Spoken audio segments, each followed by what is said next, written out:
Hello guys, in this video I'm going to show you how to set the depth and height unit on the CMap application. But first of all, I just want to mention, please don't forget to subscribe to our channel, because at 100,000 subscribers we are going to show you our YouTube revenue statistics and growth strategy, how to make money online. So let's jump into it. First of all, open the application on your device.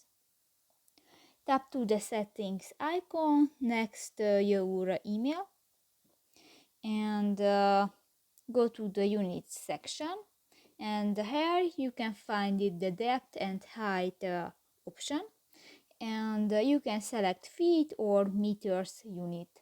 Just select one and step on it and done.